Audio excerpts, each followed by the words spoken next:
ನಾವು ಲಿಕ್ವಿಡ್ ಇಟ್ಕೊಳ್ತೇವೆ. ಆದ್ರೆ ಆ ಲಿಕ್ವಿಡ್ ಏನಾಗುತ್ತೆ ಅಲ್ಲಿ ನೆಲಕ್ಕೆಲ್ಲ ಚೊಲ್ಲಿದಾಗ ಅಲ್ಲಿ ಒಂಥರ ಕಲೆ ಆಗುವಂತದ್ದು ಇರ್ತದೆ, ಹೌದಾ? ಇದನ್ನ ನಾವು ಬಳಸೋದ್ರಿಂದ ಅದೊಂದು ಸೇಫ್.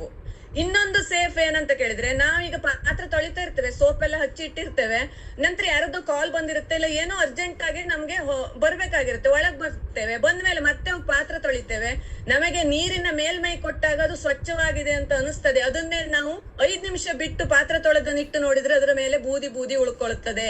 ಆದ್ರೆ ನಮ್ಮ ಬ್ರ್ಯಾಂಡ್ ಹಾಗಲ್ಲ, ಫುಲ್ ಕ್ಲೀನಿಂಗ್ ಅನ್ನ ಕೊಡ್ತದೆ. ಇನ್ನು ಮಷಿ ಪಾತ್ರೆ, ಈಗ ನೋಡಿ ಇದು ಗ್ಯಾಸ್ ಸಿಗೋದಿಲ್ಲ ಅಂತ ಹೆಚ್ಚಿನವರು ಮಷಿ ಪಾತ್ರೆಯಲ್ಲಿ ಇಡ್ತಾರೆ. ನಾನು ಇವನ್ ಇಟ್ಟಿದ್ದೆ.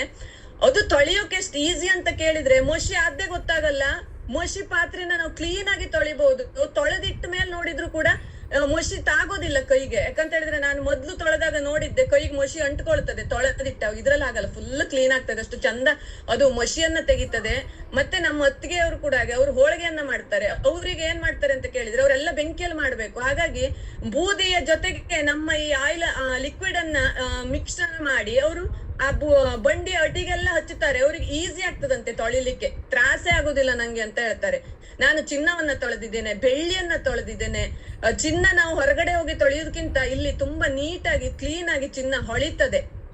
ಆಮೇಲೆ ಬೆಳ್ಳಿ ಪಾತ್ರೆಗಳನ್ನ ತೊಳೆದಿದ್ದೇನೆ. ಹೀಗೆ ತುಂಬಾ ಖುಷಿ ಆಗತ್ತೆ, ಕೈಗೂ ಕೂಡ ಸ್ಮೂತ್ ಅನ್ನ ಕೊಡುವಂತದ್ದು. ಹಾಗಾಗಿ ಯಾವ್ದಾವ್ದೋ ಬ್ರ್ಯಾಂಡ್ ಅನ್ನ ತೆಗೆದುಕೊಂಡು ಬರುವುದಕ್ಕಿಂತ 1 ಲೀಟರ್ ಬಾಟಲ್ ಇದು ಇಟ್ಟುಕೊಂಡ್ರೆ ನಿಮ್ಗೆ ಅದೆಲ್ಲದಕ್ಕಿಂತ ಚೀಪ್ ಆಗ್ತದೆ ಅಂತ ಹೇಳಲಿಕ್ಕೆ ಇಷ್ಟಪಡ್ತೇನೆ. ಹಾಗಾಗಿ ಅವಕಾಶ ಕೊಟ್ಟಿದ್ದಕ್ಕಾಗಿ ಧನ್ಯವಾದಗಳು. Thank you so much.